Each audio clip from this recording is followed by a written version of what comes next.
All right, Garrett Johnson joined with Justin Rose. And Justin, looking ahead in the schedule, we got Quail Hollow and the PGA Championship. I'm curious, what is it about that tournament? Like, how is it to find its identity? You know, when you look at, obviously, the old Open Championship, there's a lot of things, that, the Masters has its traditions, U.S. Open's the toughest test. So how does it find its mark, if you will?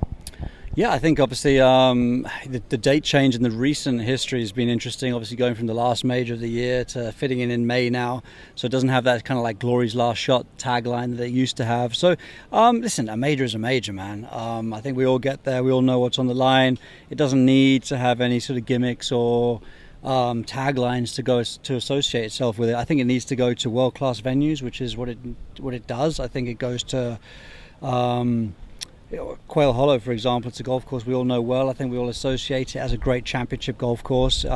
Charlotte as a town, I think, is a lot of fun to be in and to play in. Typically get really good crowds there as well. So I think it's going to be a fun and awesome event. As I look forward to Quail Hollow, yeah, I mean, listen, it's a championship test. The greens are super slopey. You've got to be on point with your iron play. You've got to drive it well there. I don't know if they'll have it Bermuda rough. I'm assuming they will that time of year. So I'm excited about being back there. But yeah, PGA Championship, I don't know what its identity is. I think its identity is it doesn't have one, and it goes around, it can shop around and just go to venues that feel like host great championships. And in some ways then, they always say play to your strengths if you can. So in some ways just play to whatever those venues are for that year, if you will, right? Yeah, it doesn't pigeonhole itself into being something that it shouldn't be, right? So I think, USGA have got themselves probably in trouble trying to be something that's hard to achieve sometimes, by chasing even par. The golf course gets a bit stressed out. Sometimes you can lose it. Sometimes the players start to grumble. So I think from a PGA Championship point of view, PGA of America point of view, yeah, I think they're in a good spot and can just kind of go with what they feel is right for that season. And obviously the courses, there's different types of tests for the PGA Championship. But for you, what kind of test does it tend to be? You know what I mean? Like, are there certain numbers that you expect there, or what is the overall test of a PGA Championship? For me, it's like a 10 under par type of test. It's you go there, you expect to make some birdies, you can make some birdies, but par's a good score. I think par. I like a golf course where par's treading water. Par means something. Like, it's kind of like it's the par, it's the standard, it's the average. It's going backwards, you're not going forwards. Par means something, and if you go out and you shoot a few under par, you're making some inroads into doing really well. And so what does that identify though? When it makes par a value though? It identifies good solid golf. It identifies strategy. It identifies patience, shot making.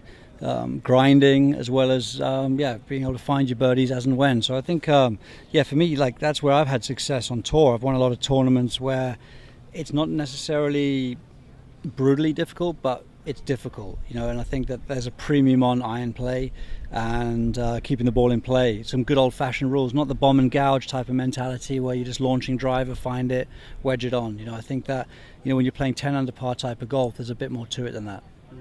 When Phil won in 2021, I mean, that was kind of out of nowhere, but an older guy gets it done. Like, what did you make of that kind of achievement?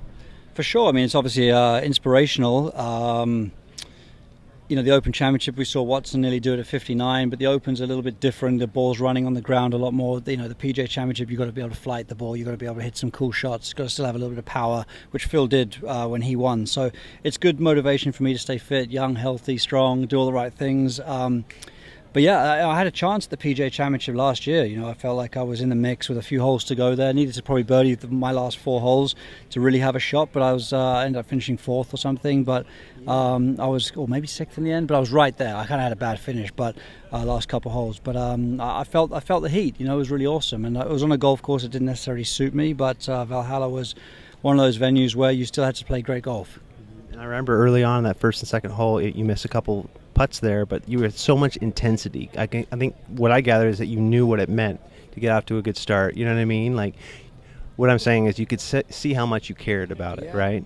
No, for sure. I mean, major championships are where it's at, and they're kind of events that if you play, let's just go back to like the scoring side of things. If it's not going to be silly under par, you have that, you can work your way into the tournament. And I think that you don't need to be 6 under par through the first 10 holes to feel like you're in the tournament.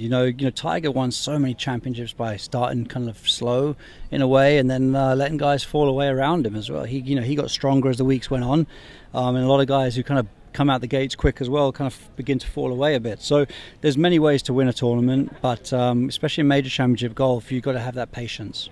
Speaking of major championship, I know you were very close in the Open Championship there. Obviously, that was something that it was a hell of a run that you made. What do you take away from that? What kind of confidence did it give you?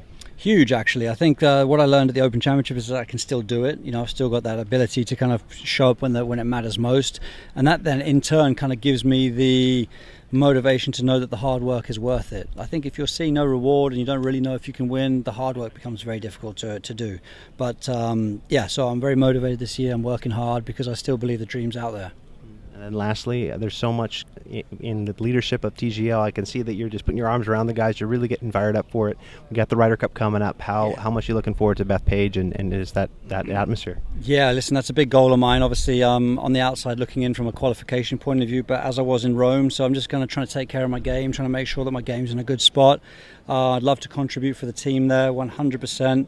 That's going to be a rowdy atmosphere. I hope to be there, but it's one of those be careful what you wish for type of things. It's going to be intense. It's going to be amazing. And something like you said, it's a huge goal of mine this year, and I'd love to have the opportunity to put my arms around the guys again and experience something cool. Justin, always appreciate the time, and good luck with those goals coming up. Thanks, buddy. Appreciate it. Good to see you.